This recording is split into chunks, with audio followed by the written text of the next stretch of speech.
ટૂંક સમયમાં માછીમારોની સિઝન પૂર્ણ થવાને આરે છે ત્યારે ગુજરાતમાં સૌથી મોટા બંદરમાં નામના ધરાવતા વેરાવળ બંદર પર માછીમારોની બોટને દૂર પાર્કિંગ કરવાનું શરૂ કરી દેવાયું છે। જો કે પાર્કિંગની જગ્યાના અભાવે માછીમારો મુશ્કેલીમાં મુકાયા છે। વેરાવળમાં ફિશિંગ સાથે 4 જેટલા ગ્રુપ કાર્યરત છે, જેના કારણે પાર્કિંગને લઈને દર વર્ષે વિવાદ સર્જાય છે।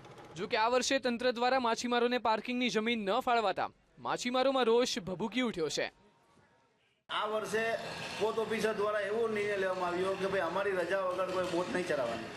અત્યારે અમારે 60 થી 70% બોટો બંધ છે, ફિશિંગ બંધ થઈ ગઈ, અમુક ટકા ચરે છે।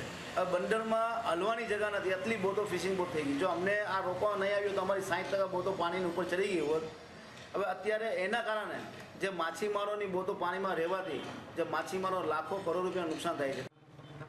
દર વર્ષે એપ્રિલ માસમાં 60 થી 70% બોટો સમુદ્રની બહાર કાઢી પાર્કિંગ કરી દેવામાં આવે છે, પરંતુ આ વર્ષે તંત્ર દ્વારા પાર્કિંગની મંજૂરી આપવામાં આવી નથી।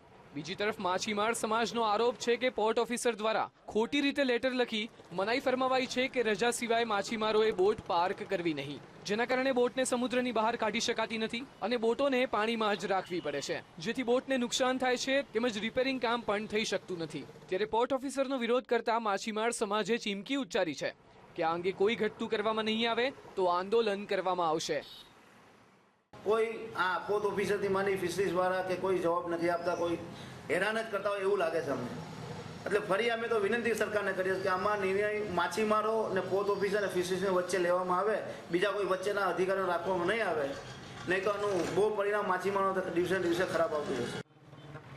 સરકાર દ્વારા બંદરોના વિકાસની વાતો કરવામાં આવે છે, પરંતુ પાર્કિંગ મુદ્દે ફસાયેલી મડાગાંઠને આજ સુધી ઉકેલવામાં સરકાર નિષ્ફળ રહી છે। ત્યારે ચોમાસાની સિઝનમાં માછીમારોને કેવી રીતે બોટોને કિનારે લાંગરવી તે એક પ્રશ્ન સતાવી રહ્યો છે।